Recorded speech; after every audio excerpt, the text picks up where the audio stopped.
Boa tarde a todos, boa tarde a todas. De acordo com nosso planejamento, que vocês receberam lá, aquele arquivo do planejamento de fevereiro, essa semana, até por conta do carnaval, já estava no nosso calendário que teríamos segunda e terça de feriado, depois a quarta pela manhã não teria aula também. Então a gente planejou que essa semana ficaria para resolução de exercícios. E aí quando a gente fala em exercício, é relativo à seção 4.1 e 4.2.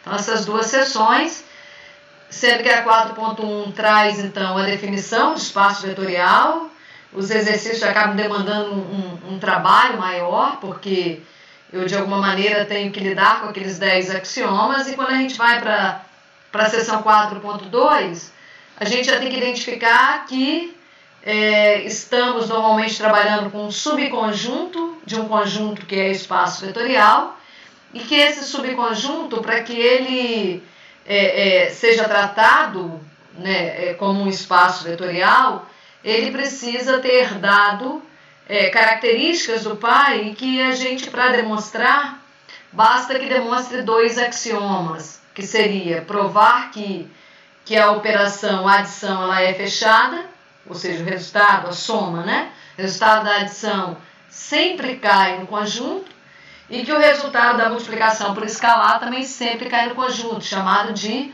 o conjunto tem que ser fechado em relação à multiplicação por escalar. Mas eu deixei a aula de hoje para que vocês me tragam dúvidas, para que a gente possa discutir. O que vocês me trazem de dúvida? Vocês podem ir falando aí, tá? Vou abrir aqui a lista 1. Vou ver se vocês estão digitando alguma coisa.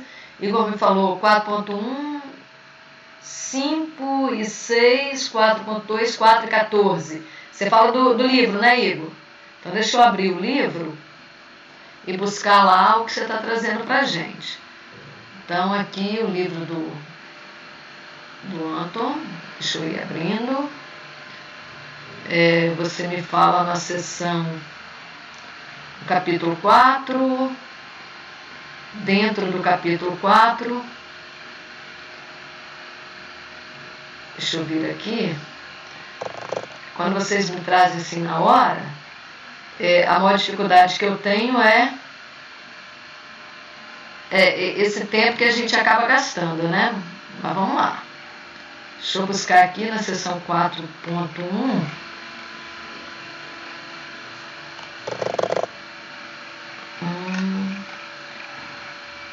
Vocês estão vendo aí que o Igor pediu para resolver algum exercício. Nossa, ele foi lá no... Não é o Igor não, tá, gente? É o livro aqui. 4.1, 5 e 6, né? Deixa eu dar um zoom mais. O 5 e o 6. Então, deixa eu copiar as questões 5 e 6 na 4.1. Então, estou com o livro online aqui. Deixa eu colocar aqui no PowerPoint. Vamos inserir um slide em branco. Eu coloquei algumas questões, mas o que me interessa realmente é tirar as dúvidas de vocês. Como o Igor já está apontando, seriam essas duas, Igor, da 4.1?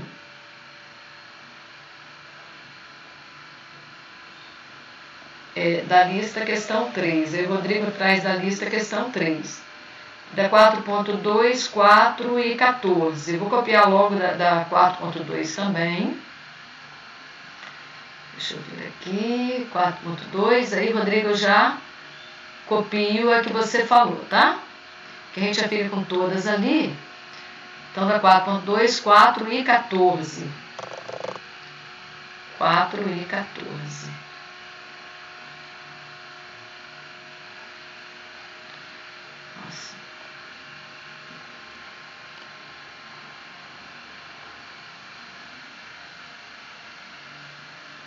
As sessões são bem pequenininhas. 4 e 14. Tá o pessoal ali com a furadeira ligada. 4, vamos lá, essa é a 4. Então a gente está gastando esse tempo aqui, mas depois a gente passa a resolver as questões. Então vou inserir mais um slide aqui no meio para a questão 4, sendo essa da 4.2, então possivelmente seja relativa a subespaço. E vamos pegar logo a 14 também, que traz para a gente alguma coisa que envolve trigonometria, né? Muito comum no mundo científico a gente depender da trigonometria, porque tudo que é periódico, tudo não, né? Mas muita coisa que é periódica, na hora que a gente vai modelar, a gente acaba fazendo combinação de senos e cossenos. Então aqui é 14, e o Rodrigo pediu a... São muitas janelas abertas. O Rodrigo pediu a questão 3 da lista. Vou copiar a 3 da lista. Vou copiar também assim. Fica melhor depois de eu ampliar lá. Que é essa daqui que vai envolver matrizes. Depois qualquer coisa a gente busca outras questões. Então essa aqui é da lista que o Rodrigo pediu, ó. Eu vou começar a resolver, tá, gente? Então vamos começar por essa daqui, ó. Podemos começar? Que é a questão, as questões 5 e 6 da seção 4.1. Rafael pediu a 3, eu sou a outra, mas está certo também. Rodrigo, qual que você pediu?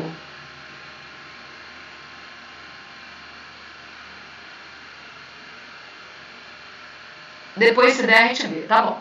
Então, olha 4.1. Conjunte todos os pares de números reais da forma XY. Então, está falando dos pares ordenados, em que x é maior ou igual a zero, com as operações padrões do R2. O que ele pede lá no enunciado da 5? Eu fui lá, busquei, né?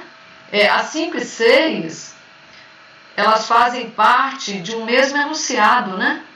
Então tem que voltar lá porque eu copiei a questão, mas não copiei o enunciado geral. O que diz o enunciado geral lá para 5? Ali ele fala qual é a questão. No exercício 3 a 12, determinar se o conjunto equipado com as operações dadas são ou não espaços vetoriais. Deixa eu copiar aqui, ó, o enunciado geral das questões que a gente está apontando ali também, tá? Então aqui elas estão maiores e aqui o enunciado das questões que vão da 3 a 12, ó. Então ele fala assim pra gente, nos exercícios 3 a 12, 5 e 6, então, determine se o conjunto equipado com as operações dadas é um espaço vetorial. Na 5, ele fala que é para a gente trabalhar com as operações padrão. E a 6 também, operações padrão, vocês estão vendo aí, né, gente? Então, ele aqui fala para nós que ele vai trabalhar na 5 com pares ordenados. Observe que ele está fazendo referência ao R2. Ele fala, né, pares ordenados. E é para a gente trabalhar com operações padrão. O que é operação padrão? Quando eu pego dois pares ordenados e vou fazer entre eles a adição, o que é fazer a adição? O resultado aqui da operação adição é obtido de que maneira? Faz abscissa mais abscissa e gera a abscissa da saída do par ordenado resultante. E faz ordenada mais ordenada. Então é assim que a gente obtém a segunda coordenada do resultado aqui de saída, tá certo? Então, isso é a operação padrão. E eu tenho duas operações. Então, além da operação adição, a gente tem também a operação multiplicação por escalar. Então, aí na questão 5, ó, o que a gente vai fazer? Vai pegar um par ordenado qualquer, vamos deixar ele assim com as coordenadas x, y mesmo, e vai multiplicar por uma constante. Essa operação é chamada de multiplicação por escalar. Como ele diz que é para trabalhar com operações padrão, como é que eu obtenho o resultado dessa operação? Kx, Ky, ou seja, eu multiplico as duas coordenadas pela constante. Tá certo, gente? Então, o que ele pede para a gente? Verifique se esse conjunto, qual é o conjunto. Então, aqui ainda nesse slide, daqui a pouco eu ponho mais um, relativo à questão 5. Conjunto de quê? De pares ordenados. Esses pares ordenados têm tanto x quanto y pertencente aos reais. Então, como eu estou fazendo referência ao par ordenado, R2. Tá certo? Eu poderia estar ali falando em N2. Se eu estivesse falando em N2, tanto x quanto y seriam números naturais, mas não é isso que ele quer.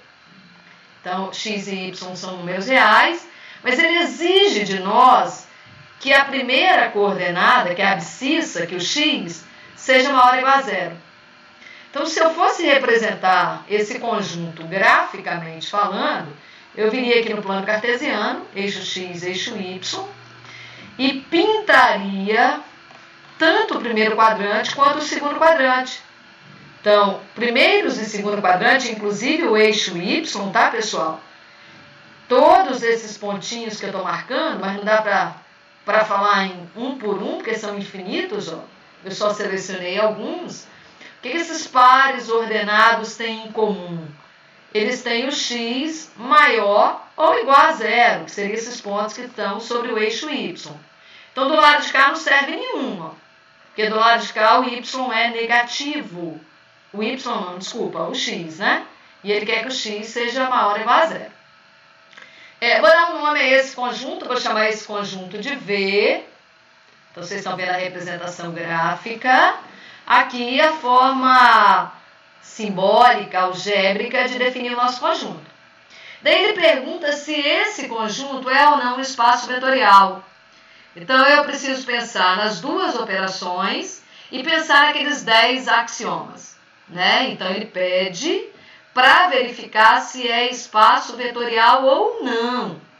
Como eu estou na seção 4.1, eu vou pensar nos axiomas. Claro que se eu já perceber que algum deles falha, eu vou atacar logo esse que eu acho que falha, tá, pessoal? Então, será que tem algum axioma que eu acho que falhe neste conjunto? Né, nesse conjunto V? E para uma das duas operações. Eu acho que o axioma 6, que é relativo à operação multiplicação por escalar, falha. Então, ataca logo o axioma 6. Mas por que você está falando no axioma 6? O que diz o axioma 6 para mim, hein? O axioma 6, vamos lá.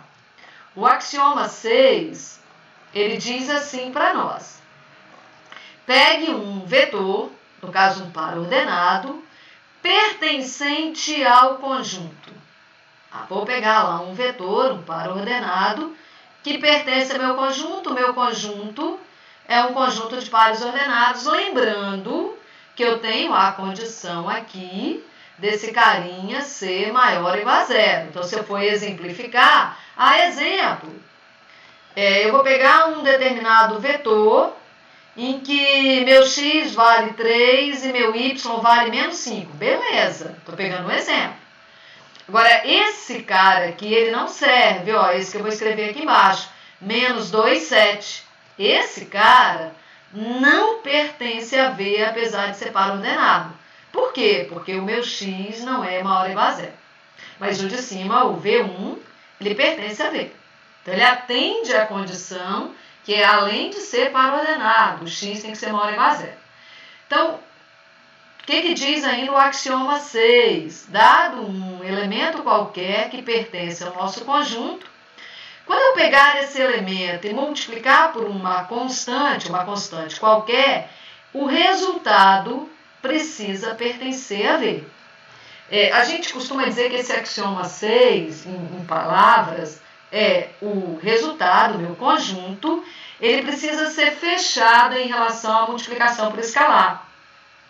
Tá certo? A operação multiplicação por escalar. Não pode cair fora do conjunto. O conjunto tem que ser fechado. Então, tá lá, vou fazer o diagrama, tá aqui meu conjunto, e eu peguei um vetor dentro do conjunto.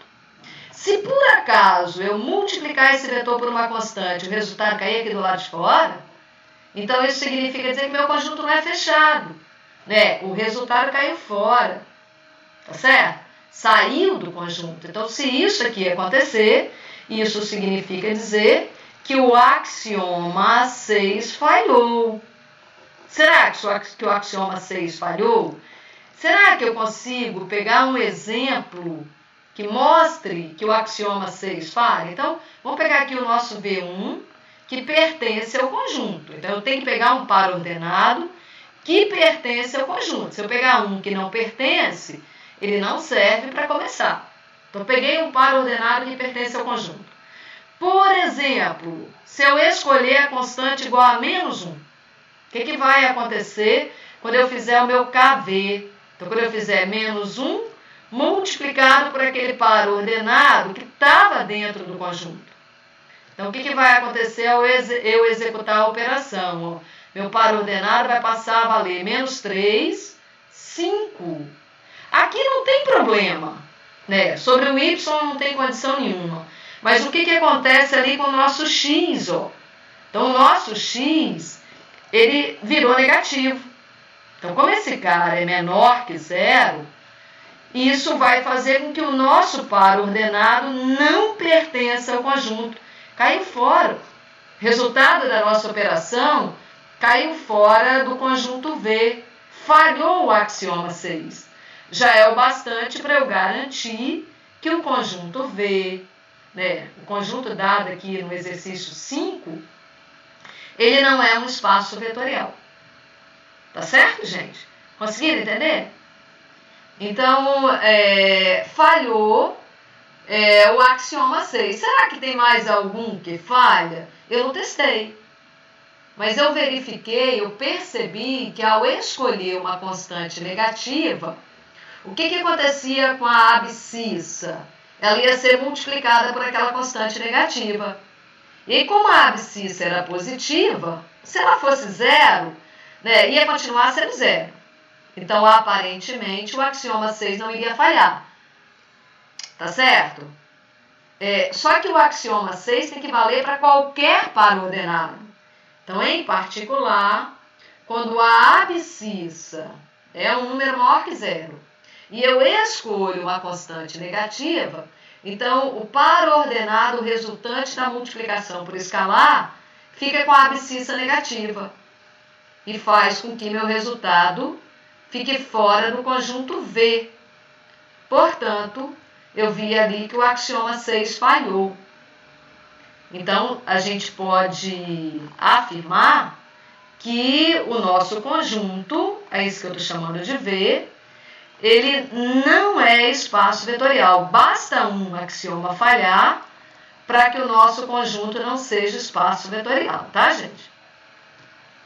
Querem que eu utilize outro axioma? Eu acho que já deu para entender já. Deu para entender? Então vamos para outra, hein? Então o que diz o 6? Que a gente agora vai pegar sequências de tamanho n. Olha essas sequências, pessoal, pelo menos o que está aqui para nós, ó. Todas as coordenadas dela, a gente olha a primeira, olha a segunda, ó, a primeira, a segunda, a terceira, elas estão chamadas da mesma letra. Então, a gente não tem um x1, um x2, um x3. Então, se a gente tivesse a sequência escrita assim, o x1, x2, o fato de estar no Rn significa dizer que eu tenho sequências de n elementos. E todos eles, o x1, o x2, o xn, todos eles são reais. Tá? Então, o R, o que está na base, é para dizer que os elementos da sequência são reais. E o n, né, o que está aí na parte de cima, é para dizer que eu tenho de tamanho n. Então, são sequências de tamanho n. E os elementos da sequência são reais. Quando a gente utiliza letras diferentes, como está aqui x1, x2, xn, a gente quer possibilitar trabalhar com valores diferentes. Né? Então, eu poderia ter o primeiro elemento valendo 3, o segundo poderia ser menos 7, o terceiro poderia ser raiz de 5. Então, eles são valores reais quaisquer, iguais ou diferentes. Quando a gente usa letras iguais, x, x, x, x, x, o que ele quer dizer aqui no exercício 6? Que todo mundo tem o mesmo valor. Então, são sequências de tamanho n, porém, todos os elementos que compõem a minha sequência são idênticos. Então, vamos chamar esse conjunto aí de conjunto W e eu vou criar mais uma maneira aqui, simbólica de escrever o nosso conjunto W que estava lá de uma forma mais literal, né? Então vamos chamar aqui, eu tenho agora um conjunto W, então é o nome dele. Quem é ele? Vou abrir chaves, depois eu vou fechar. O que tem dentro dele? Tem sequências, então vou escrever aqui, ó, X, X, igual estava lá, X. Aí eu necessito colocar pontinho, porque eu quero dizer que é uma sequência que tem um tamanho N. Se fosse tamanho 3, eu escreveria 3 valores, fecharia parênteses. Pertencente a R, então observe o R da base, para dizer que cada coordenada é real. E o meu expoente aqui, ó, é ele que está definindo para nós o tamanho da sequência. Então, se ali no lugar do N eu ponho 5, é porque eu estou trabalhando com sequências de tamanho 5. Esse foi o que eu falei para vocês lá atrás. Ele chamou todas as coordenadas de mesma letra. Então, todas receberão o mesmo valor. Se eu fizer x igual a 5, eu vou ter 5 em todas as posições ali no meu vetor de tamanho n. Tá certo, pessoal? E aí eu posso agora fechar esse conjunto. Então, W é esse conjunto. Eu posso exemplificar, né? Mas vamos lá, vamos começar a trabalhar aqui com alguns axiomas. Será que esse conjunto ele é um espaço vetorial? Então, ele quer saber, é espaço vetorial? É espaço vetorial? Então, primeiro axioma dizia para nós que eu tenho que tomar 2 elementos do meu conjunto, daquele conjunto que eu estou estudando. Na verdade, os axiomas do 1 ao 5 são relativos à operação adição. E sempre que eu vou fazer a adição, eu preciso de pelo menos 2 elementos. Então, em particular, o axioma 1, ele trata de 2 elementos. Então, eu vou escolher 2 vetores dentro do conjunto W. Então, sejam, escrevendo aqui novamente o axioma 1, U e V pertencente a W. E o que eu tenho que verificar no axioma 1? Que se por acaso eu pegue 2 elementos do conjunto W, então, necessariamente, o resultado da adição, a soma, né? Então, eu vou fazer a adição entre eles, simbolicamente eu represento dessa maneira, e isso tem que estar dentro de W. Então, essa condição aqui, ó, que tem que ser satisfeita no axioma 1. Se ela falhar, o que vai acontecer? Falhou o axioma 1, já é o bastante para eu dizer que meu conjunto não é espaço vetorial. Então, o que a gente vai fazer aqui? Vai pegar 2 vetores. Isso aqui, o axioma 1 ele é verdadeiro, não adianta eu pegar exemplo, tá, gente? Pega 2 vetores. Então, vou escolher o vetor U. Então, assim, se eu chamar a primeira coordenada de x1, necessariamente eu tenho que chamar a segunda de x1, a terceira de x1, todo mundo eu tenho que chamar de x1. Então, aqui não há necessidade de eu colocar índice na minha letra. Então, eu poderia chamar todo mundo ali de x, mas se eu chamar de x1 não tem problema. Da mesma maneira, quando eu for escolher o outro vetor. Então, assim, no outro vetor, pessoal, eu não vou chamar a primeira coordenada de x1. Se eu fizer isso, eu estou dizendo para vocês que estou escolhendo 2 vetores iguais. Qual é a condição imposta lá no conjunto para nós? Que dentro de um mesmo elemento, dentro de um mesmo vetor, todos os elementos que compõem a sequência precisam ser iguais. Então, eu não vou chamar essa primeira coordenada minha de x1, mas eu poderia chamar de x2. Então, se eu chamo essa primeira coordenada de x2, chamei essa camarada de x2. Então, aqui tem que ser x2, aqui tem que ser x2, e assim sucessivamente, que isso expressa para mim que todas as coordenadas que compõem o vetor V são valores iguais. Tá? Então, se o usuário entrou lá com x2 valendo 7, então, dentro do vetor V, eu tenho uma sequência em que todos os elementos valem 7. Bom, peguei 2 vetores de W, então sejam 2 vetores de W, estão aqui. O que a gente precisa executar agora? A adição. Então, vou fazer U mais V. Como ele falou que é para fazer da forma padrão, o que é fazer forma padrão? Pega a primeira coordenada, soma com a primeira. depois pega a segunda coordenada, soma com a segunda, vai fazendo isso coordenada por coordenada e guardando o resultado da adição entre coordenadas em posições correspondentes. Então, primeira mais primeira e guarda na primeira posição. Segunda mais segunda, guarda na segunda posição do vetor resultante. Terceira mais terceira e guarda, x2, e guarda ali na terceira posição. Faz isso até chegar à última posição em que a gente vai ter x1 mais x2. Então, o que é isso aqui para nós? É o vetor resultante da operação adição, é o vetor soma. Agora, o que eu preciso fazer? Verificar se esse vetor pertence a W. Não posso afirmar que pertence. Então, eu executei a adição e eu vou verificar se essa adição ela pertence ou não ao vetor, tá, gente? Tá certo? Então, ali, será que pertence ao vetor? Vamos lá.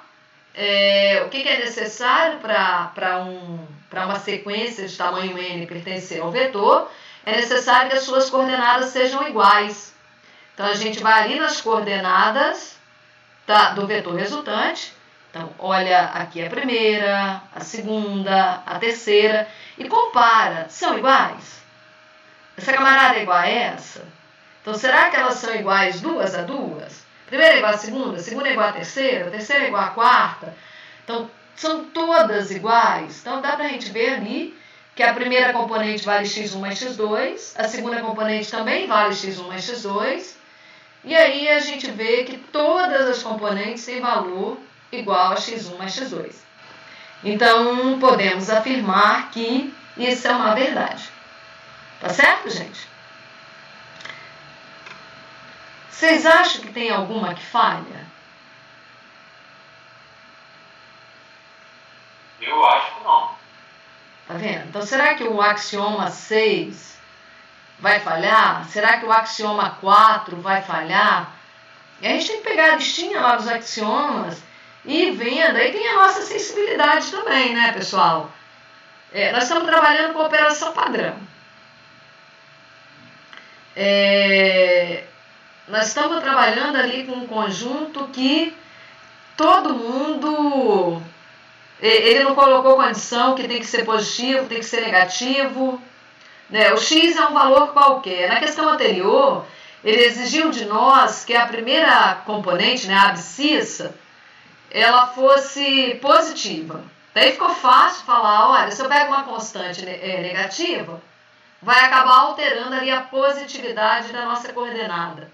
Agora aqui ele não colocou esse tipo de condição. A única coisa que ele exigiu de nós é que todas sejam iguais.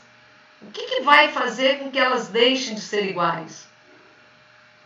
Né? Multiplicar por uma constante, como todas as coordenadas vão ser multiplicadas pela mesma constante, também não vai afetar. O axioma 2 exigia para nós a comutatividade. Será que pelo fato dele estar colocando ali, né? Vamos pegar o axioma 2. Vou colocar em preto aqui. O que dizia o axioma 2 para nós? Ele não vai falhar. Não sei se preciso gastar tempo falando nele. O que diz o axioma 2 para nós? Novamente, você vai pegar lá dois elementos do conjunto, U e V pertencente a W.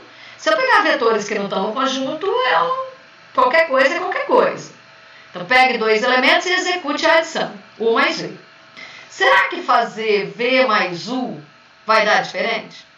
Será que o fato de eu só trocar a ordem ali entre os vetores que eu tomei vai resultar em algo diferente? Essa é a condição que ele exige para nós no axioma 2. U mais V tem que ser igual a V mais U.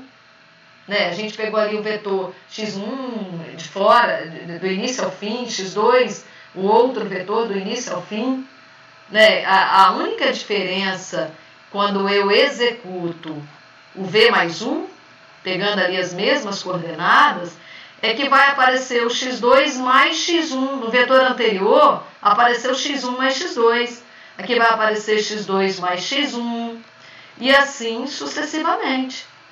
Então, internamente, a gente vai ver que a ordem aqui vai aparecer trocada. Então, no nosso vetor U mais V, que a gente executou anteriormente, ficou x1 mais x2. Todos os resultados foram obtidos assim. A gente já verificou que internamente todas essas componentes são iguais. Agora, o que tem que ser verificado ali neste momento para eu avaliar a comutatividade? Se essa primeira componente é igual a essa primeira do vetor U mais V. Então, quando a gente olha ali, a escrita está diferente. Uma está x1 mais x2, na outra está x2 mais x1. Só que x1 e x2 são números. E quando eu realizo a operação entre números, a operação adição entre números, a ordem não faz a menor diferença. Então, nós sabemos que x1 mais x2 é igual a x2 mais x1. Então, claro que a primeira do vetor V mais U é igual à primeira do vetor U mais V. A última aqui do vetor V mais U é igual à última do vetor U mais V. Né? E isso vai acontecer o tempo todo, porque internamente ali nos dois vetores, todas as componentes são idênticas. Então, acho que o axioma 2 não tem muito o que fazer. Da mesma maneira, o axioma 3, que fala em associatividade. Né? Então, o que acontece ali com o axioma 3? É uma operação que exige de nós a associatividade. Então, se eu tomar 3 vetores, U mais V mais W, U mais V mais W, a operação adição ela é binária. Eu não consigo executar a adição entre 3 de uma vez. Então, eu tenho que escolher 2, executar, pegar o resultado. Então, digamos que o resultado está aí, destacado entre parênteses, e aí somar com o vetor W. Mas por que você pegou U mais V primeiro? Tanto faz. É isso que a associatividade diz para mim. Eu poderia ter feito a operação entre V mais W, entre os vetores V e W, e depois ter feito U com o resultado aqui obtido entre os vetores V e W. Acho que não é difícil verificar que o axioma 3 também é verdadeiro, né? Que continua válida a associatividade. Inclusive, ela também não falhava lá no exercício anterior. O axioma 4 exigia de nós a existência do elemento neutro.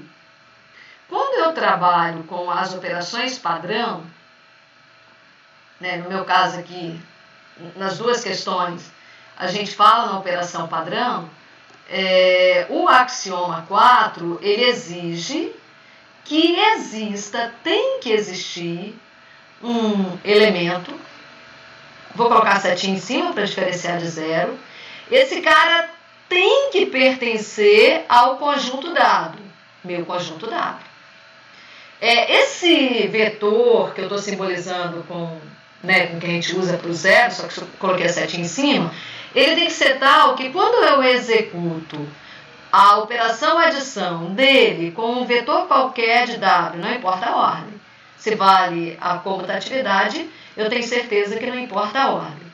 Mas esse vetor, ele tem que existir e ele não pode mudar a cara de V, ele tem que ser neutro, ele é um vetor zero, vetor nulo. O V continua sendo V. Então, quando eu junto V, usando a operação adição com o vetor nulo, com o vetor zero, o resultado continua V. Então, no nosso caso, esse vetor, ele tem essa carinha aqui, ó. Vou chamar ele de vetor zero, né? Vetor zero. Quem é o vetor zero? Vou colocar a setinha aqui em cima dele. É um vetor de tamanho n, uma sequência de tamanho n, em que todas as componentes são iguais a zero. Então, esse cara, tá vendo? Ele pertence ao Rn. Então, além de ser uma sequência de tamanho n, observem que são valores iguais. Se ele tivesse colocado uma condição para nós exigindo que alguma daquelas componentes, sei lá, a segunda, fosse diferente da primeira, tá vendo? Esse vetor não estaria no conjunto. Agora, ele é tão especial que quando eu pego meu vetor qualquer, peguei lá meu V valendo x, x, x, todo mundo é x. E eu pego esse cara e somo com o vetor nulo, esse vetor nulo, ele é composto de zeros, porque eu estou falando da operação, gente, da operação padrão. Então, como é que fica a nossa operação padrão? Quando eu pegar a primeira componente e juntar com a primeira daqui, como ela vale o número zero, x mais zero. E eu sei que x mais o número zero dá x. Tá vendo? Então, esse cara aqui só é o número zero porque eu estou realizando a operação padrão. Né? Da mesma maneira que eu vou ter x mais zero. E, por último, eu vou ter x mais zero. Então, acho que fica fácil perceber que eu não mudo a cara de V. E que, certo, esse cara, ele tem que existir dentro de W. E ele existiu dentro de W porque ele é um vetor formado por zeros e todas as componentes, né? Então, eu tenho certeza que esse cara pertence a W e atende às condições. Lá naquele exercício anterior, seria... Vamos voltar aqui no exercício anterior. No exercício 5, o vetor seria esse daqui, ó. É um vetor de 2, né, que está no R2, em que o x é 0 e que o y é 0. Então, eu não furaria o axioma 4 no exercício 5. Axioma 4 não, axioma 3, né? 4 mesmo. Essa ordem fica... Tá certo? Esse é o axioma 4 pra gente. E qual era o axioma 5? O último axioma relacionado à adição, gente. É a existência do oposto, né? Então, pra gente, o axioma 5 falhava no exercício anterior. Aqui não falha. Então, aqui o axioma 5, estão vendo que eu não estou conseguindo um axioma que falhe nessa questão. Então, o que diz o axioma 5 para nós? Ó? O axioma 5, ele diz que para cada vetor que eu pegar dentro do meu conjunto, para todo V pertencente ao conjunto W, tem que existir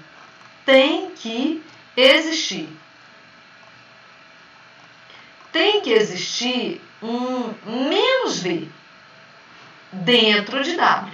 Isso aqui é fundamental para nós. Né? Então, se tem um elemento dentro de W, tem que ter o vetor oposto a ele, tem que ter o simétrico a ele, dentro de W.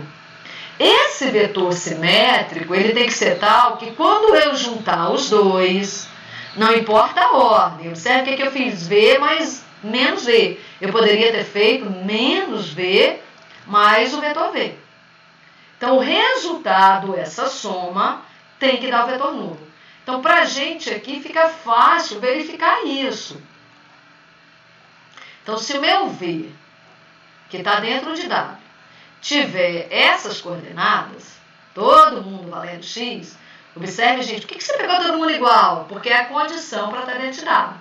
Observe que para esse vetor, o oposto a ele tem que ter as coordenadas valendo menos x. Necessariamente assim. E por que você está pegando assim? Porque eu sei que quando eu juntar esses dois, não importa a ordem, vale a comutatividade, na hora que eu fizer primeira mais primeira, vai ficar x mais menos x, vai zerar. Então, observe, a segunda também, x mais menos x, zerou. Observe que todo mundo aqui vai dar zero. Primeira coordenada é zero, segunda é zero. E esse cara, para nós, tem a cara do vetor zero que a gente falou lá na axioma 4. Então, quando eu faço os vetores V mais menos V, juntei os dois, o resultado tem que dar o vetor nulo, tem que dar o vetor zero. Se aqui tivesse dado, por exemplo, 5, eu teria falhado. Então, naquele exercício anterior, o axioma 5 falharia também. Né? Então, para exemplificar, vamos colocar aqui no cantinho. Voltando ao exercício anterior, vamos colocar aqui. Ó. Se a gente pegasse o par ordenado 3, 5, o oposto dele seria o vetor menos 3, menos 5. Então, falharia aqui. Ó, o oposto do vetor V não estaria em W. Esse cara não pertence a W. Mas teria que pertencer a W. Para cada vetor que eu pego no conjunto, o oposto dele também teria que estar no conjunto. né? Então o exercício anterior falha o axioma 5. Vocês querem que eu continue esse exercício ou posso passar para o outro, porque já dei ideia de como faz? Vamos passar para outro. Vamos para o outro então. Já. Legal, então vamos agora no 4, pessoal. Então o que ele diz aqui na questão 4 para a gente? Também para verificar, né, agora se é subespaço. Então já estamos na seção 4.2. Então ele é um exercício da seção 4.2. Vamos escrever aqui em cima. Tá certo? Já está falando em subespaço. Então a gente vai se aproveitar do fato de saber que as funções que têm domínio que vão de menos infinito a infinito, então vocês estão vendo aqui, está fazendo referência ao domínio da função. Né? Eu posso pegar um domínio menor, mas quando eu estiver trabalhando em um domínio que vai de menos infinito até infinito, as funções, para nós, elas são espaços vetoriais, elas atendem àquelas condições. Agora, quando eu começo a pegar funções que atendem determinadas condições, aí eu pego um subconjunto do conjunto maior de todas as funções. Então, é o que ele está fazendo aqui na letra A, por exemplo. Então, ele falou para nós assim, olha, eu vou pegar uma função, ele nomeou com f, né, uma função f, ela está definida de menos infinito a infinito. Imagina, quando a gente fala assim, uma f de x, o meu x, ele pode ser escolhido no conjunto que vai de menos infinito a infinito. É isso que ele está dizendo para nós. Agora, essa função ela tem que atender uma condição. Toda vez que x for igual a zero, a imagem do zero tem que dar igual a zero. Então, f de zero é igual a zero. É como se eu estivesse dizendo que zero é uma raiz da função. Imagina, se eu fosse fazer o gráfico da minha função, o gráfico é uma curva, né? Uma curva, tá? Agora, o que ele está exigindo de nós? Que a hora que o x for igual a zero, o y também seja igual a zero. Então, eu não sei onde a minha função está passando, mas na hora que ela for cortar o eixo x, quando x for zero, ela tem que passar exatamente aqui nesse par ordenado, que é o par ordenado x igual a zero, com a imagem também valendo zero. Beleza? Ele não está dizendo que a função não tenha outros zeros. Aqui também, observem que eu tenho aqui um x diferente de zero. Vamos chamar esse x de um x1, um x1 diferente de zero. Porém, a imagem desse x1 é igual a zero. Nós estamos aqui com um par ordenado em que o x dele é x1 e o y dele é igual a zero. Entenderam isso? Então, o que ele está exigindo para nós, na questão A, é que eu tenha funções de uma variável, e que se a minha entrada for zero, a minha saída também é zero. E ele não fala mais nada sobre outras entradas, tá? Então essa é a condição que está aqui, ó. Se a entrada é zero, a saída, a imagem também tem que ser zero. A gente vai considerar que para provar que esse conjunto formado pelos pares ordenados, vou escrever aqui a letra A, chamar de conjunto W também. Então, W é um conjunto de quê? De pares ordenados, pertencente ao R2, mas necessariamente f de zero tem que ser igual a zero. Essa é a condição que ele colocou ali para a gente. Então, se o x é zero, o y também tem que ser zero. Bom, como é que eu provo que esse conjunto ele é um subespaço vetorial ou não é um subespaço vetorial? A gente precisa verificar se o conjunto é fechado em relação à adição e se o conjunto é fechado em relação à multiplicação por escalar. Tá, gente? Então, todas as funções, todas, ali eu desenhei uma, Então, ela pega outra função. Por exemplo, essa azul aqui, ó. Ela serve para mim. Por quê? Porque ela passou no par ordenado 0, 0. Vou pegar uma outra. Vamos desenhar aqui em lilás. Outra aqui, ó. Ela veio fazendo um monte de curvas, não sei o quê. Na hora que ela estiver cruzando aqui, ela tem que passar no par ordenado 0, 0.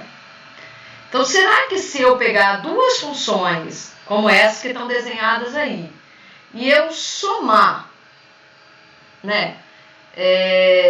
Pega uma função f e soma com uma função g. Vamos somar as duas. A entrada delas, x. Como é que eu somo duas funções f e g? Eu pego a imagem de uma e somo com a imagem de outra. Tá certo? Então, o que diz os axiomas necessários para mostrar que um subconjunto é subespaço vetorial ou não? Eu preciso mostrar isso.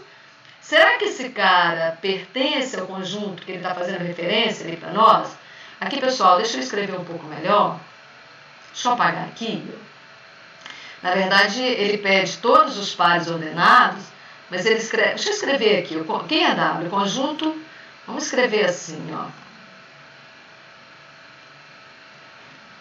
Vou escrever em palavras, tá? De todas as funções. Vamos escrever dessa forma. O que essas funções precisam satisfazer? Todas elas têm que ter a f de 0 igual a 0. Ok? De certa forma, a f está representando uma função qualquer. Ficou claro aí? O que eu estou chamando de conjunto W? Então, o que eu preciso fazer para mostrar que esse conjunto é um subespaço vetorial? Vou pegar duas funções dentro de W, né? Então, sejam uma f e uma g, sejam f e g. Onde é que elas estão? Elas estão em W. E o que você vai fazer entre elas? Eu vou fazer a adição.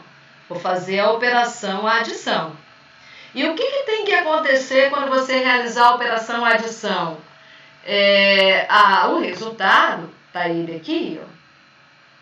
Tá certo? Ainda tem que estar dentro de W. Ou seja, o resultado obtido, a função obtida, se eu somar duas funções, eu obtenho uma função. Só que essa função resultante, ela tem que ter a imagem do zero, tem que dar zero.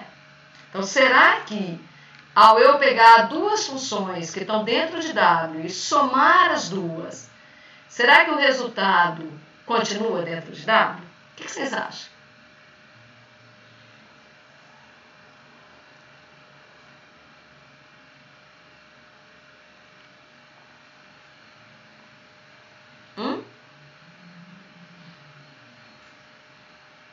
Vocês acham que sim?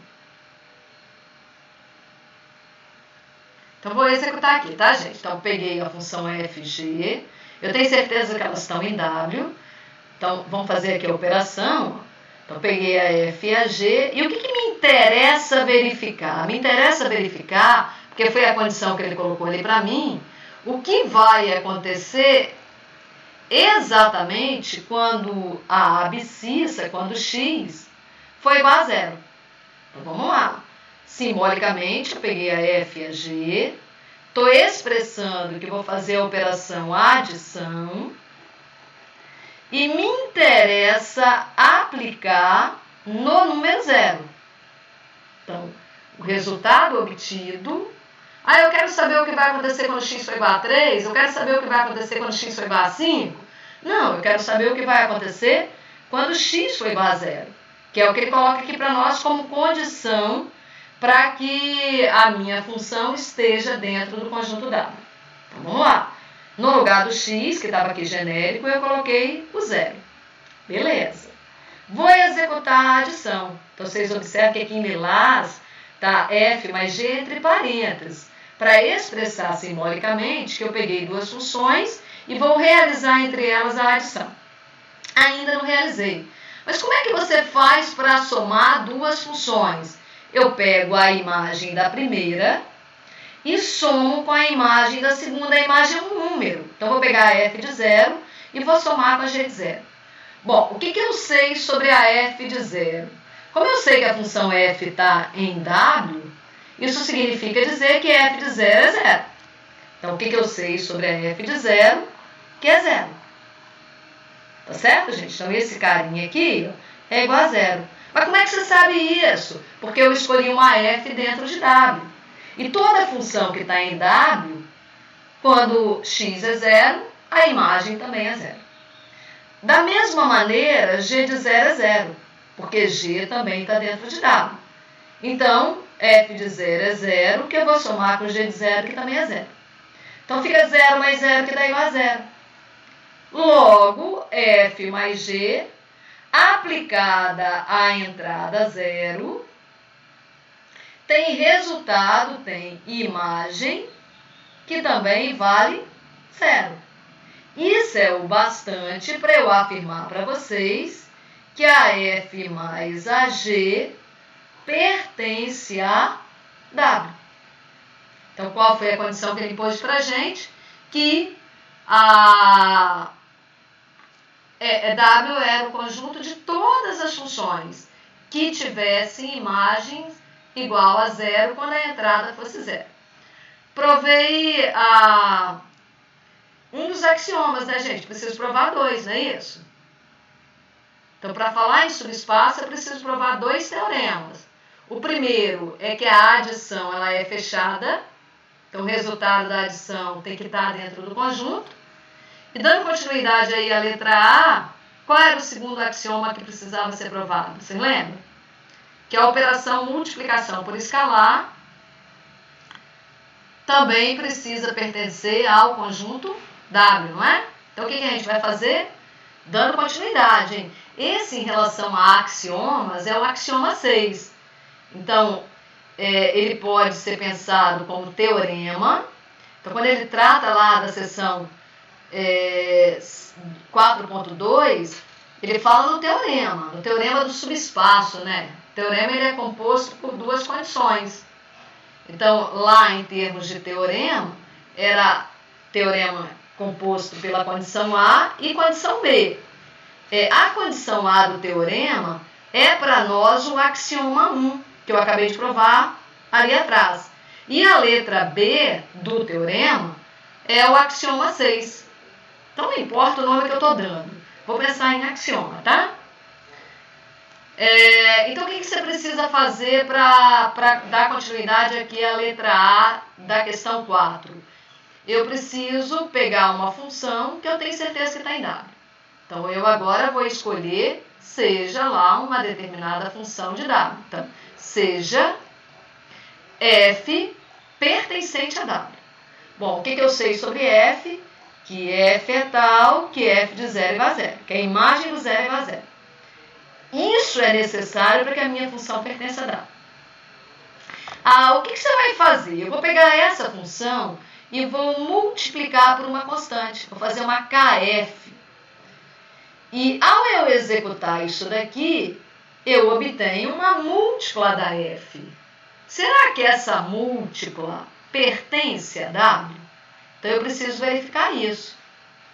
Então, se sim, deu sim. Eu falo, opa, então a condição foi satisfeita. Axioma 6 satisfeito. Então, como o axioma 1 já tinha sido satisfeito, eu diria espaço vetorial. Mas se não, poderia dar não poderia? Se não, significa dizer que o axioma 6 falhou. Se um deles falhar, já é o bastante para eu afirmar não é espaço vetorial. Né? Que é a mesma coisa de falar que não é subespaço. Tá certo? Beleza, gente? Mas vamos lá. Então, escolha uma determinada função. Escolhi a minha função, vamos colocar aqui em rosa, escolhi a minha função. Eu sei que ela está em W, vamos continuar fazendo aqui em cima, ó. E aí eu vou pegar a minha função e vou multiplicar pela constante. Então, tá ela lá, de maneira genérica, eu faço assim. Tá certo?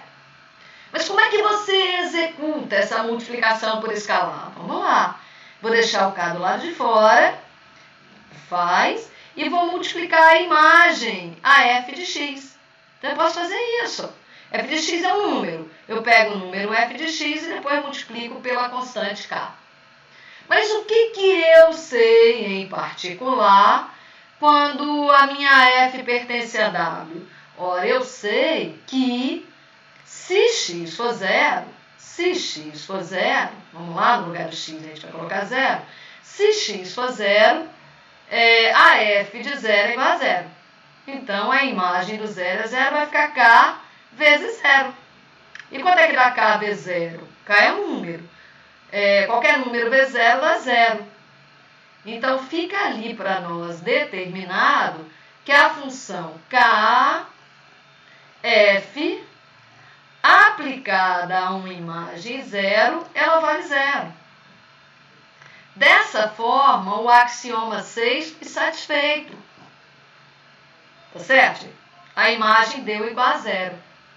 Como o axioma 1 já tinha sido satisfeito, o nosso exercício da letra A é um espaço vetorial, é um subespaço vetorial do conjunto de todas as funções que na seção 4.1 ele provou que era um espaço vetorial. Agora a letra B, pessoal, facilmente a gente consegue provar que ela não é espaço vetorial. Então, se a gente pega aqui a letra B, questão 4, letra B,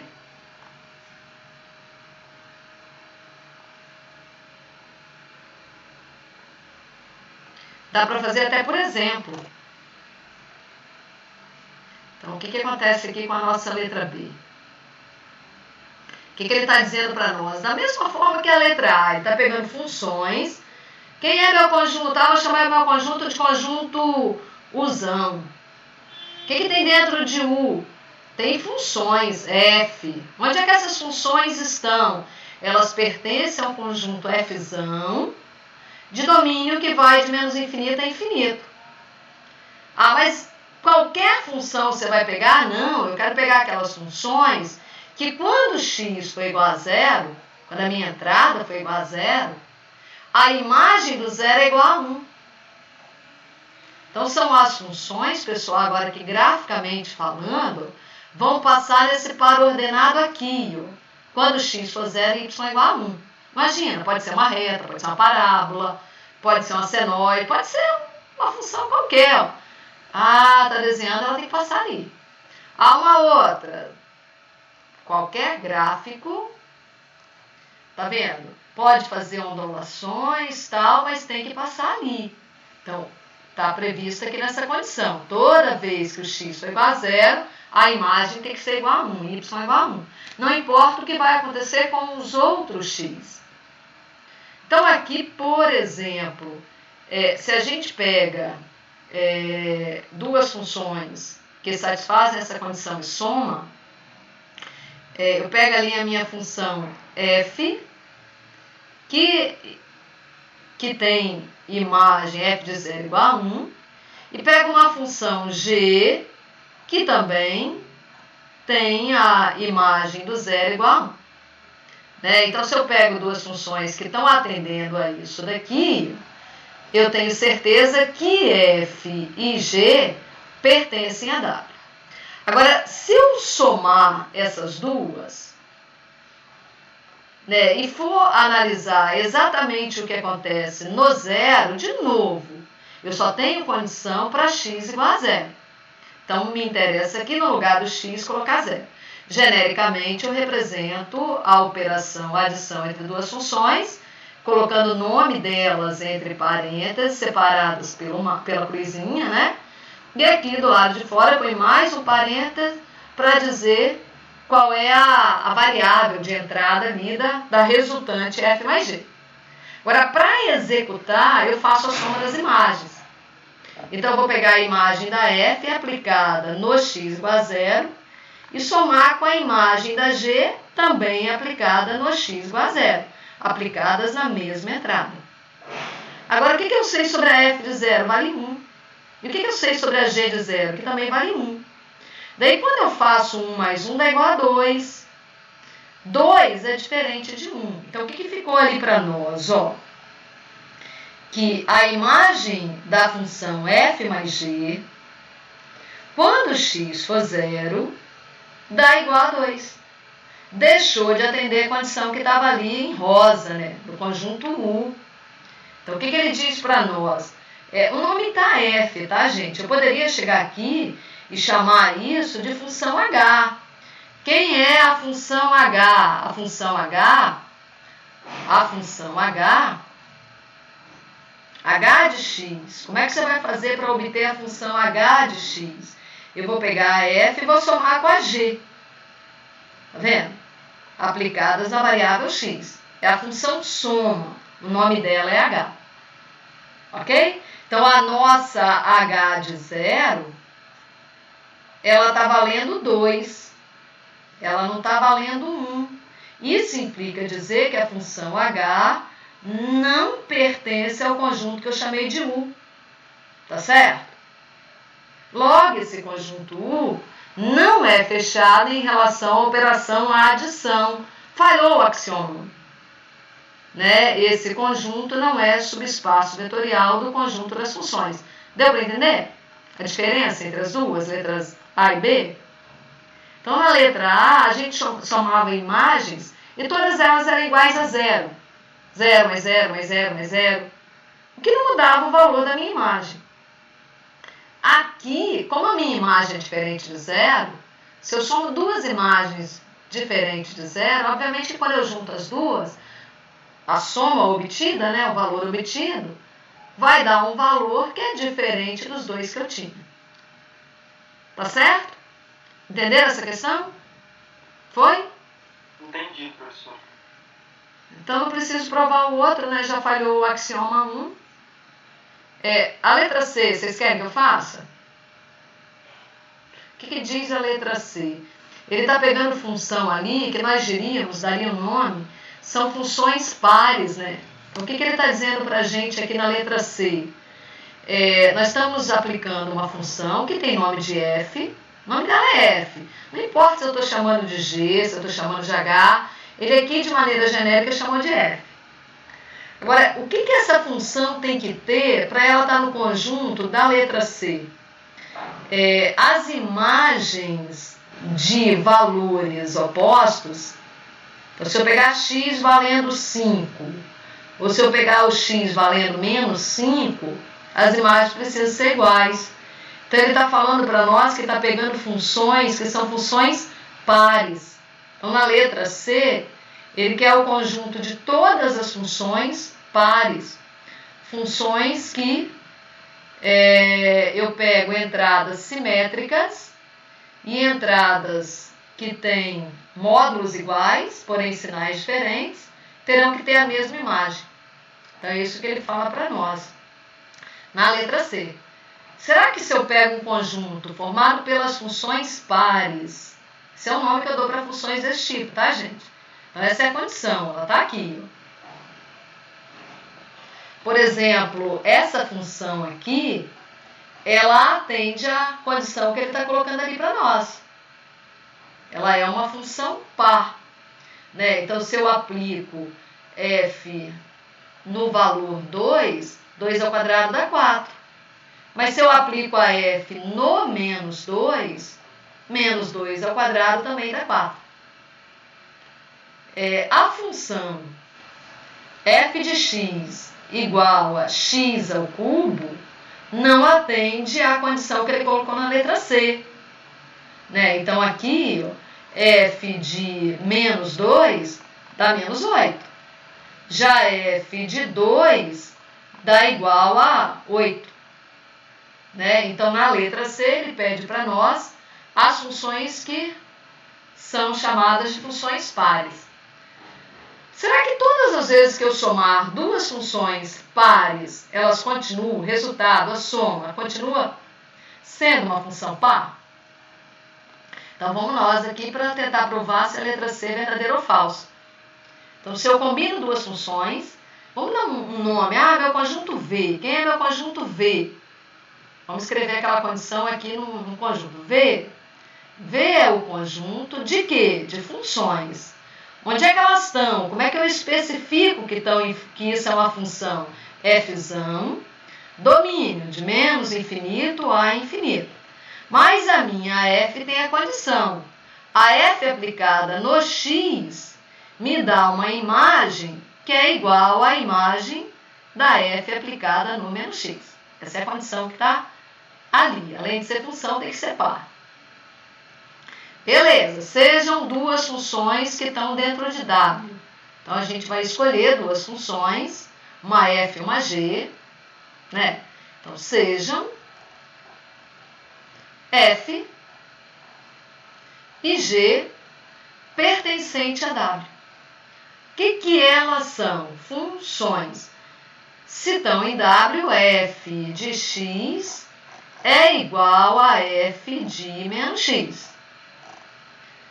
E g de x é igual a g de menos x. Vamos lá. O que eu vou fazer para provar o axioma 1? De novo, pessoal, axioma 1. Faz f mais g. Escolhi duas e vou somar. Então, soma. F mais g. Aplicado em x. Aqui eu não vou trocar o x por número nenhum. Tem que ser genérico.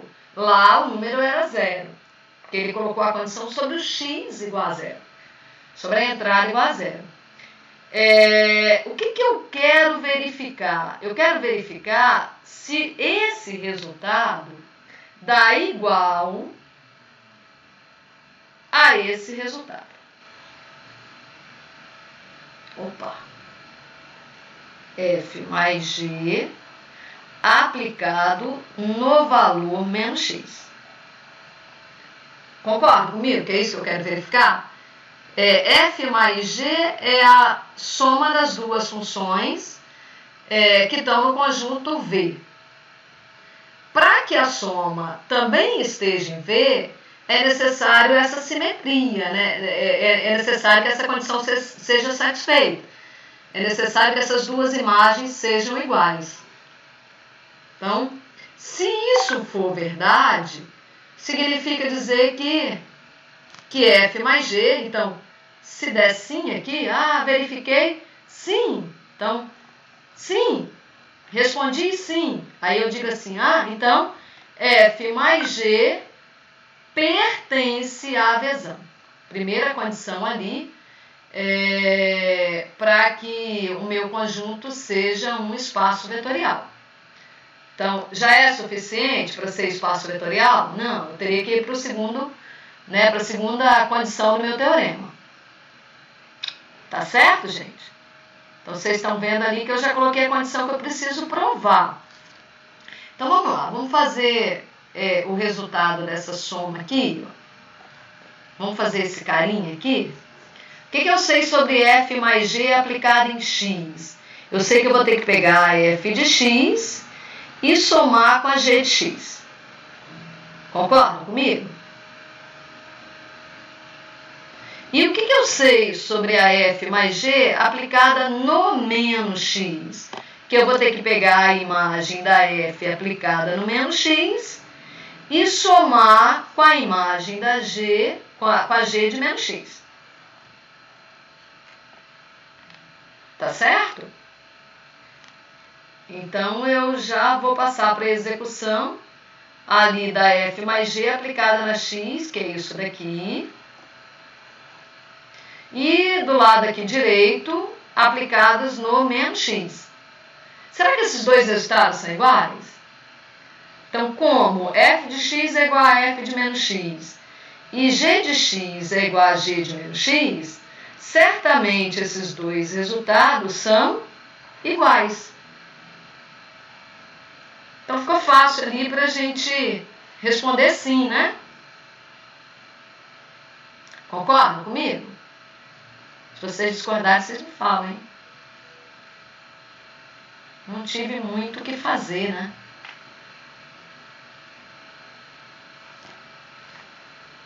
Não tem muito ali o que demonstrar, talvez a simbologia que assuste, né? O que é somar duas funções?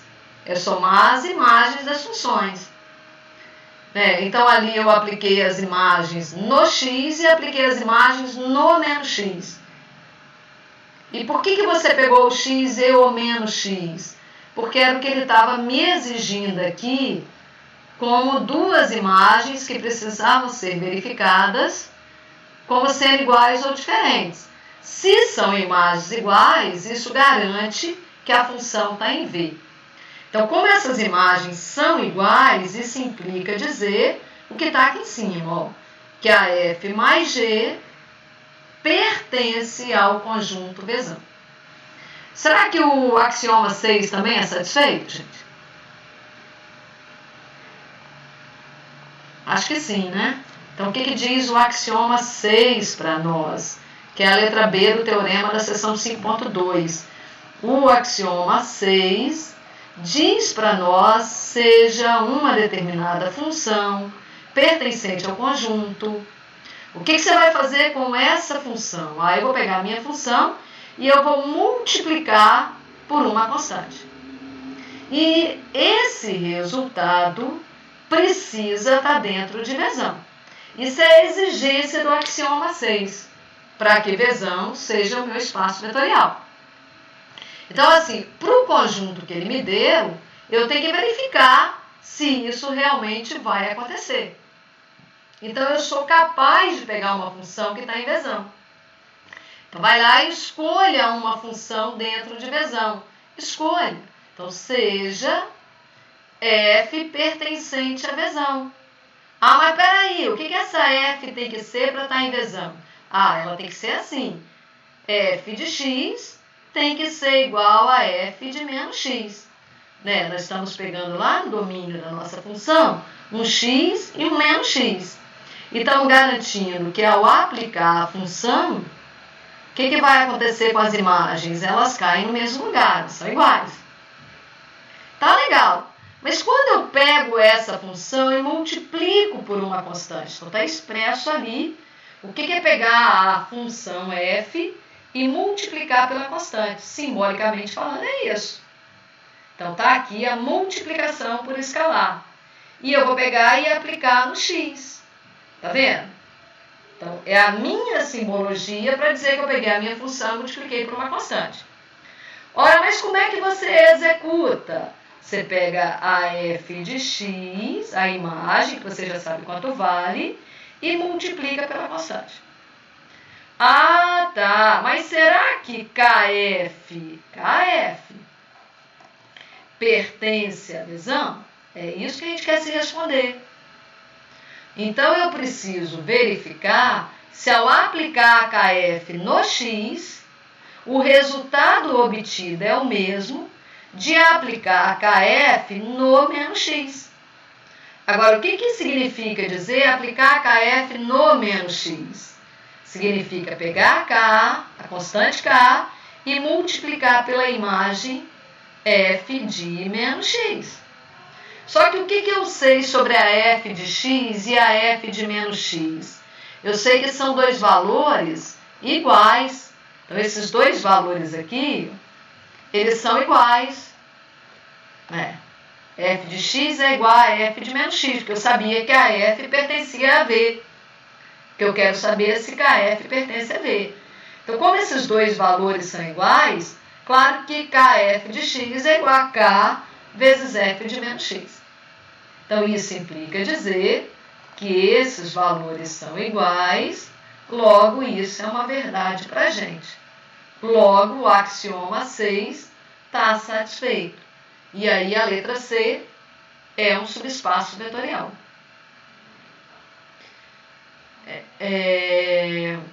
Mas a D não, né, gente? A D não é. A D não é, porque ele fala para nós na letra D de polinômios. Todo polinômio é uma função. Nem toda função é um polinômio, né? Então, por exemplo, se eu pego uma função trigonométrica, ela não é uma função polinomial. Mas a exigência dele ali para nós é que o polinômio tenha grau 2 e não grau menor ou igual a 2.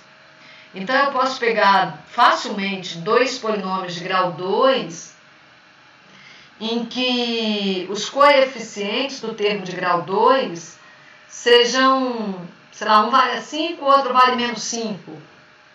Daí, o que vai acontecer quando eu pegar esses dois polinômios e somar? Né? O resultado vai ser ainda um polinômio, porque todas as vezes que eu somo polinômios, o resultado continua sendo um polinômio, porém o grau não vai ser 2. Então, deixa eu escrever o que eu acabei de falar. Ó. Então, na letra D, eu ainda tenho uma função, só que ela é uma função do tipo polinomial. E por que ele quis fazer referência que ela é um polinômio? Porque ele foi falar em grau. Quando a minha função é trigonométrica, logarítmica, eu não falo em grau. Né? Então, é uma função polinomial de grau 2. Então, aqui era o que eu estava falando para vocês, que eu facilmente consigo pegar exemplos. Né? Vamos continuar falando em f e g. Ó. Quem é f? A f vale 5 mais 2x menos 3x ao quadrado. E quem é g? G é uma função polinomial que vale 3 mais 3x ao quadrado. Então, o que você vai fazer com as duas? Eu vou somar essas duas, vou fazer a adição entre elas e vou mostrar que eu tenho aqui um exemplo que falha o axioma 1. Então, quando eu pego essas duas funções e somo, eu vou pegar a f de x, a imagem, né? E vou somar com a g de x. Então, do lado esquerdo dessa minha igualdade, eu queria expressar a operação adição.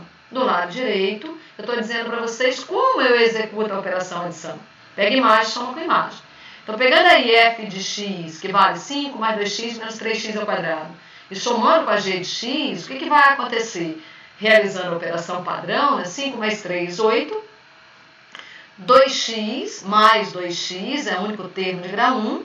E quando eu junto menos 3x ao quadrado mais 3x ao quadrado, o termo de grau 2 desaparece.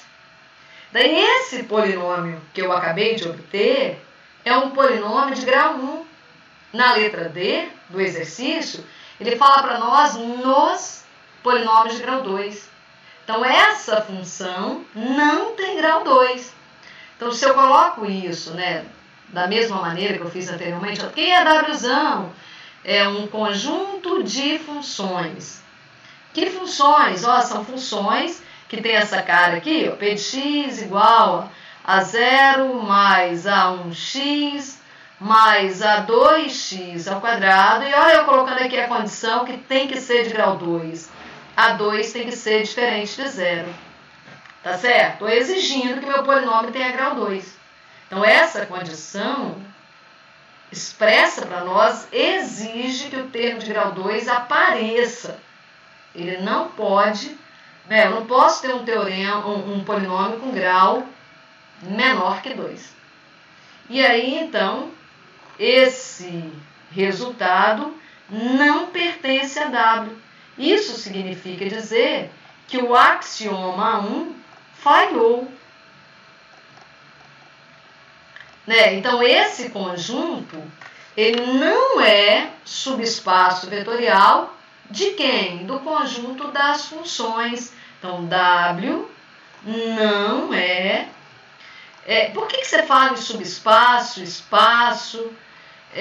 Pelo fato de saber que esse conjunto é um subconjunto do conjunto das funções, eu não precisaria provar 8 axiomas, bastaria provar 2. Então, se ele fosse espaço vetorial, eu com 2 axiomas provaria que ele é espaço vetorial, já imaginando que as outras todas foram herdadas, tá? Não é subespaço vetorial de Fzão de menos infinito até infinito. Claro que eu poderia fazer referência também aqui a Pzão de N. Vou colocar aqui menos infinito a infinito. Ele prova em momentos diferentes. Ele prova no conjunto das funções, de maneira genérica, todas as funções, mas ele também faz referência ao conjunto dos polinômios, né? Porque polinômio, todo polinômio é função. Mas polinômio é uma classe de função que aparece com muita frequência para nós. Tá certo? Então, acho que eu fiz aquela. E vou passar para outra questão. O que ele fala aqui para nós, né? Que ele vai combinar funções, uma f e uma g. Ele particulariza, ele não pega de maneira genérica, né? Ele fala para nós assim, eu tenho uma função f que vale cosseno ao quadrado de x.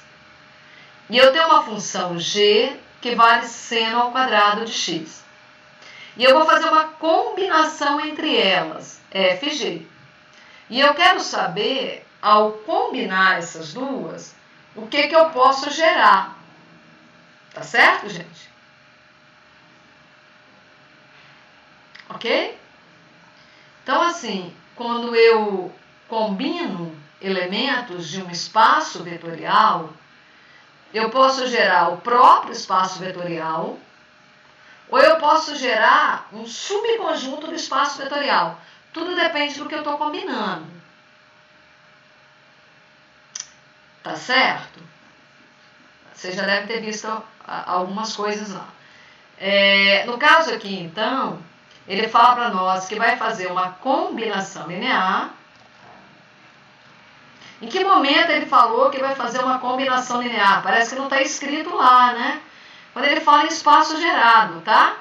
Então, quando eu falo nessa coisa de espaço gerado, quando eu me refiro, quando eu uso essa expressão, eu quero dizer que é um espaço gerado pela combinação linear dos elementos que estão aqui, ó, f e g. Então, eu vou fazer uma combinação linear utilizando f e g. Então, o que é isso? Eu vou pegar a f, vou multiplicar por uma constante A, vou fazer a vezes a f, vou escrever f de x, tá? Apesar dele não ter usado aqui o x. Mais b vezes a g de x. Então, fazer uma combinação linear é pegar cada elemento que ele vai combinar, no meu caso f e g, multiplicar por constantes que podem ser iguais ou diferentes, por isso eu vou usar letras diferentes. Então, eu multiplico cada elemento pela constante e vou somando os resultados obtidos. Então, quando eu executo isso, eu obtenho um determinado vetor. Então, isso para mim é um vetor. Mas, claro que quando eu combino funções, esse vetor é uma função. Quando eu combino matrizes, o vetor é uma matriz. Quando eu combino pares ordenados, o vetor é um par ordenado. Então, ele diz para nós que vai combinar funções, portanto, meu vetor é uma função, a cosseno ao quadrado de x, mais b seno ao quadrado de x. Quanto vale a e b? Pessoal, a e b são constantes, qualquer número real. Quando eu variar o a e o b, por exemplo, vamos colocar aqui. Se eu escolher o a valendo 0 e eu escolher o b valendo 0, o que vai acontecer? Eu vou ter 0 seno ao quadrado de x mais 0 cosseno ao quadrado de x. Claro que seno ao quadrado de x e cosseno ao quadrado de x são números. Então, esse vetor aqui, ó, vai dar igual a 0. Então, meu vetor vai ser um vetor nulo. Então, eu gero a letra E? Gero. Basta fazer A igual a 0 e B igual a 0. Então, é fácil gerar o A e gerar o 0. Basta fazer o A igual a 0 e B igual a 0. Será que eu gero o número 1? Então, tem uma identidade trigonométrica que diz assim para mim, ó, seno ao quadrado de x mais cosseno ao quadrado de x é igual a 1. Então, se eu fizer o a igual a 1 e o b igual a 1, eu consigo encontrar o número 1. Você consegue gerar o número 1? Consigo. Combinando cosseno ao quadrado e seno ao quadrado, consigo. Basta fazer o a igual a 1 e o b igual a 1. Né? Então, eu teria aqui um seno ao quadrado somado com um cosseno ao quadrado, que resulta no número 1, seno ao quadrado mais cosseno ao quadrado. Estão vendo? Mais o que eu consigo gerar? O que vocês acham que eu consigo gerar? Então, eu conheço algumas identidades trigonométricas. Eu sei, por exemplo, que... vamos ver se vocês lembram. Que o cosseno de... Hã? A letra A, talvez você porque cosseno ao quadrado de x pode ser 1 menos ou 1 mais cosseno de 2x dividido por 2. Tá vendo? A gente consegue, não consegue? Ele tá falando ali pra mim, ó. Eu sei que cosseno de 2x vale cosseno ao quadrado de x menos seno ao quadrado de x. É alguma coisa mais ou menos assim.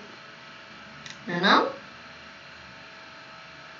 Mas é claro que se combina e gera um, consegue gerar o outro também, né? Esse aqui vem da minha terra, tem palmeira, onde canto sabiá. Aquela relação que vocês conhecem assim, quer ver? Cosseno de A mais B. Cosseno de A mais B é cosseno A cosseno B menos seno A seno B.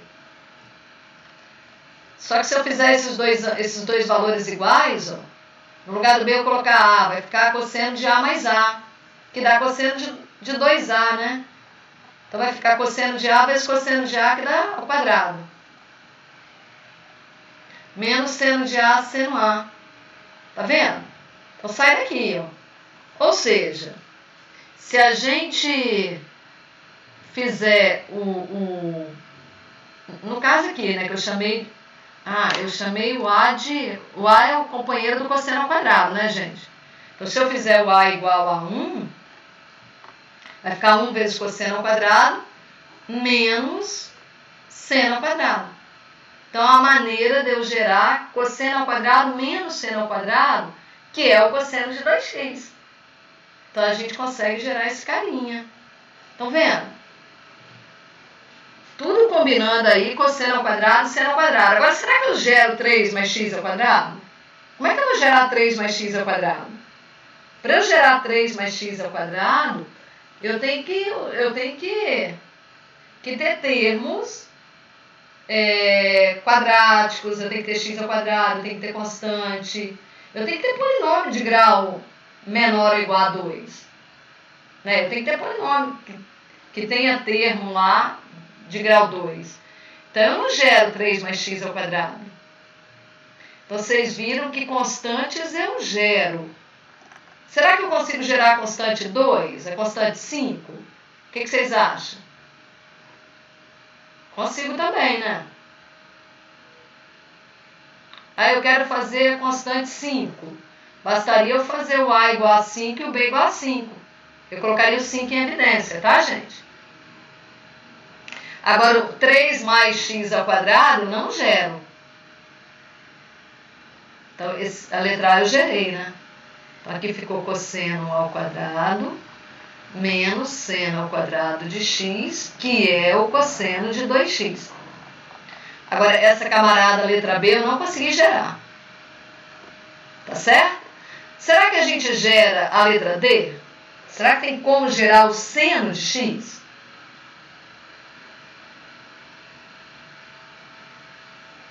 O que vocês acham? Hã? Eu acho que não.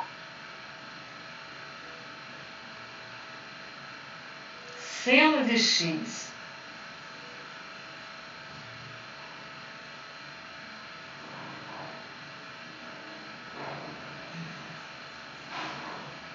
Será que tem como gerar o seno de 2x?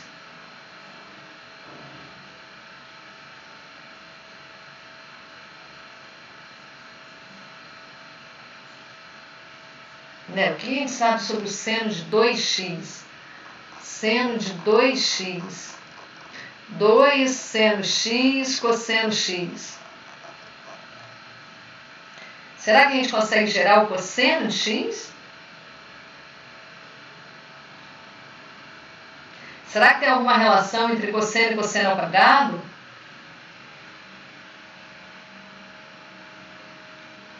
fazendo combinação linear, tá, pessoal? Não pode extrair raiz quadrada.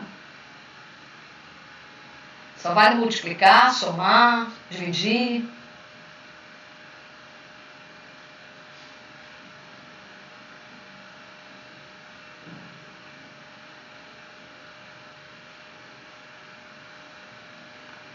O que vocês estão respondendo aí? As 3 possíveis associações. Seno de x.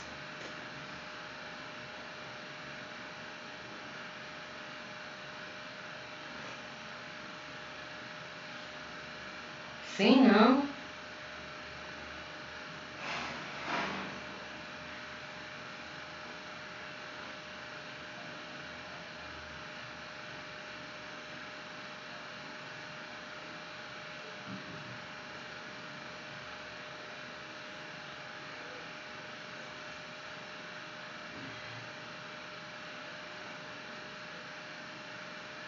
O Lucas está digitando. Então, vocês viram que eu só consigo fazer essa questão se eu lembrar de algumas relações trigonométricas. Usar a série de Taylor aqui não me ajuda. Então, eu só posso combinar cosseno ao quadrado e seno ao quadrado. Eu posso pegar 3 de seno ao quadrado, com 2 de cosseno ao quadrado, e, obviamente, que lembrando das relações. Eu vou deixar uma outra pergunta aqui para vocês. Será que eu posso gerar o cosseno de x?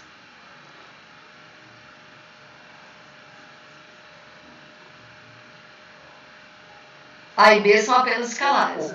Isso aí, Lucas. Dá para gerar o cosseno de 2x. O cosseno de 2x deu. O de 2x dá para gerar. Agora, o de x... O de 2x deu para gerar, sim. Dá não, né?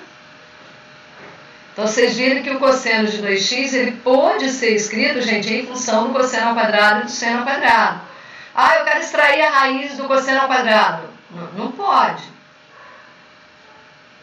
Foi o que o Lucas colocou aí. Só pode ter números, tá? A e B são escalares. Não pode ter qualquer outro... Não pode ser variável, né? Variar junto com x, tá, gente? Eu posso escolher valores de A e B para gerar vetores diferentes. Então, para cada dupla A e B que eu escolho, eu gero um vetor diferente. Então, nada impediu a gente de ficar só com seno ao quadrado ou só com cosseno ao quadrado. Agora, tirar esse 2 de cima do expoente é algo que está complexo ali para nós, né? Pede a extração da raiz quadrada, coisa que a gente não pode fazer.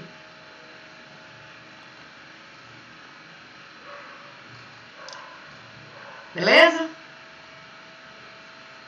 E vamos para essa questão 3.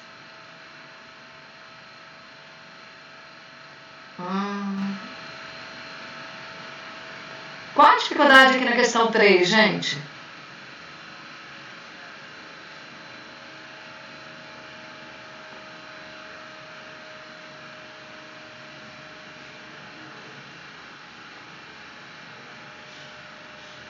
Vocês tiveram dificuldade na questão 3?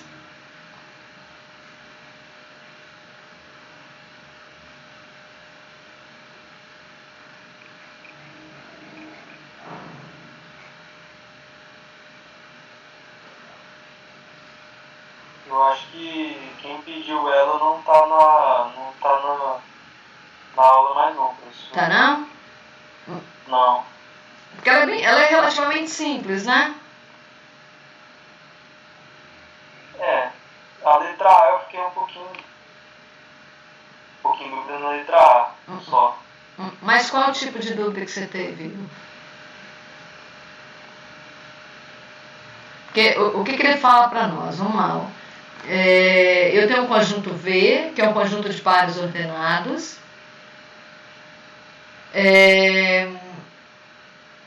E necessariamente quando eu somo os quadrados das coordenadas, a soma dos quadrados tem que dar maior ou igual a 1. Graficamente falando, nós estamos falando de pares ordenados, né, pontos aqui do plano cartesiano, que estão fora, na borda também. Então, no exterior e na borda de uma circunferência de raio 1. Tá vendo? X ao quadrado mais y ao quadrado igual a 1 é uma circunferência. Isso no R2, né? Uma circunferência entrada na origem de raio igual a 1. Qualquer par ordenado que está aqui, sobre a circunferência de raio 1 tem essa equação satisfeita.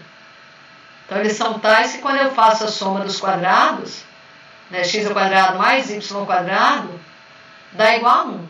Se eu pego um par ordenado que está no interior da circunferência, então essa soma dá menor que 1. Agora, qualquer par ordenado que está fora da circunferência tem a soma maior que 1. Então, graficamente falando, ele está falando em pares ordenados que estão no exterior da circunferência e que estão sobre a circunferência. Então, na circunferência dá exatamente igual a 1. Então, se eu pego, por exemplo, esse par ordenado e eu pego esse daqui e somo os dois, será que o resultado da soma ainda dá nessa região externa ou sobre a circunferência? Ou eu corro o risco de meu par ordenado cair aqui dentro? É isso que está na letra A para a gente. Então, o que acontece aqui? O Vzão, ele é um subconjunto do R2. Está contido no R2. Então, se eu conseguir mostrar que esse conjunto ele é subespaço do R2, significa dizer que ele é espaço vetorial. Tá certo? Só que assim, Igor, de cara assim, o par ordenado 0, 0, ele já está fora de Vzão. Lembra? Agora que eu fui entender mesmo, deu pra... Tá certo?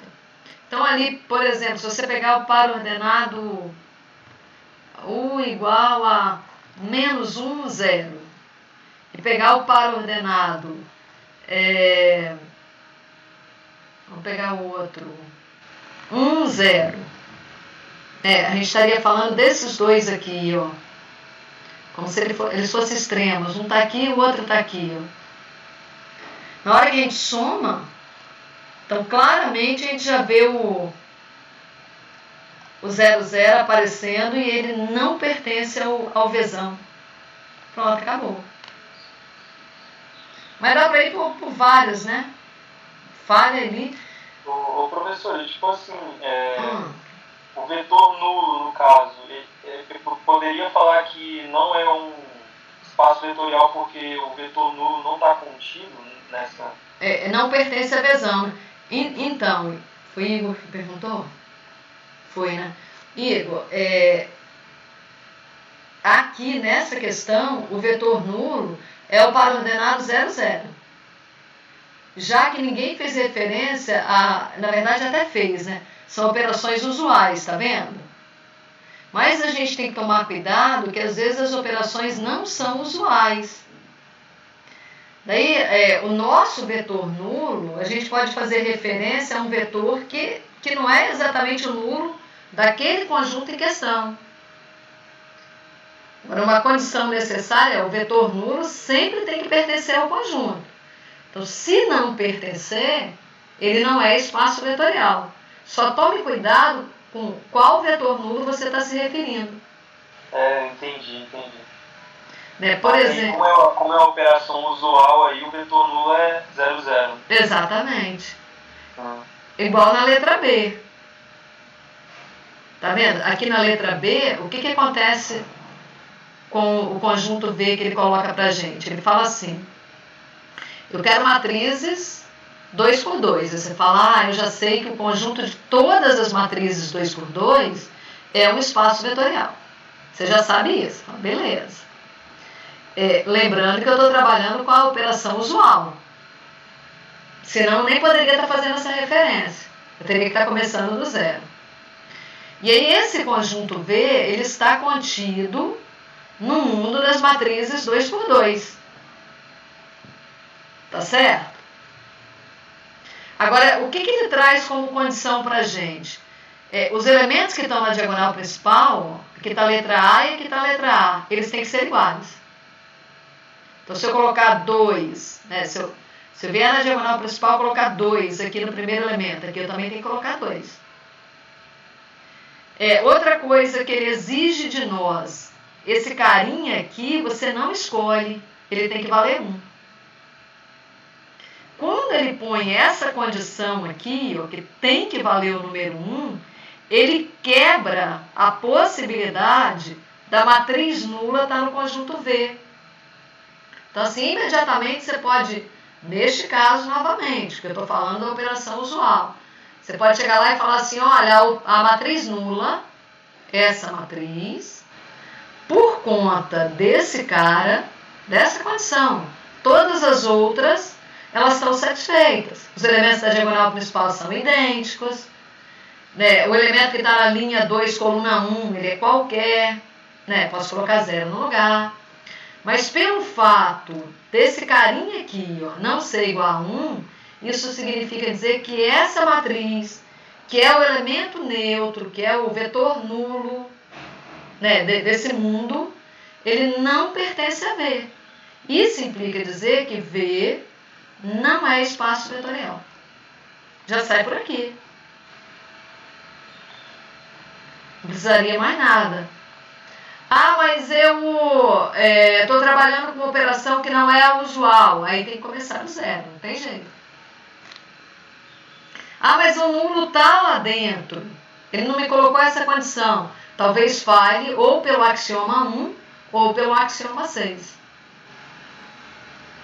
Tá certo? Rodrigo, você tem alguma dúvida?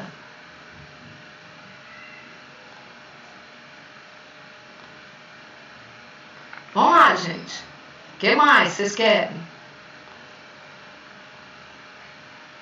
Vão falando aí.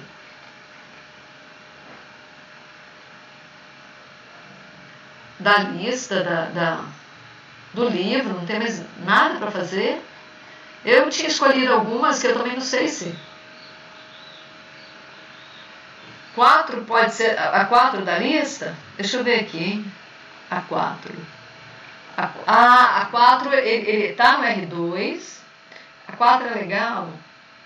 Deixa eu... Nossa.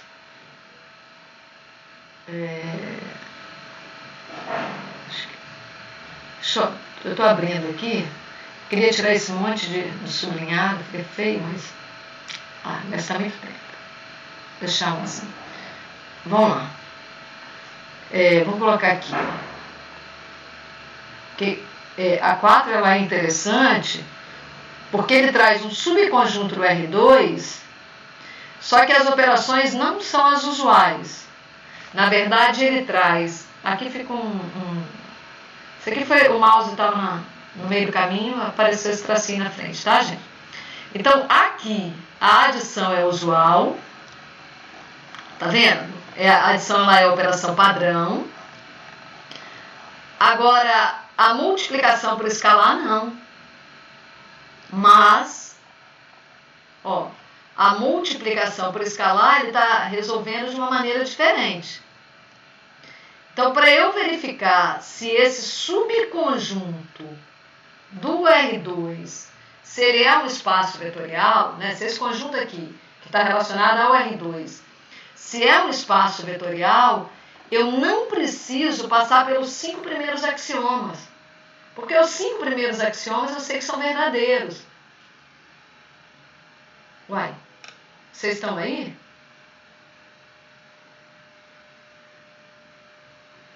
Oi, oi, oi. Meu Deus, eu caí? Opa.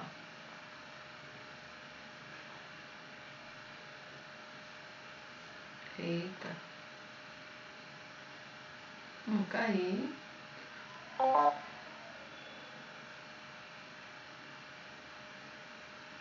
Oi.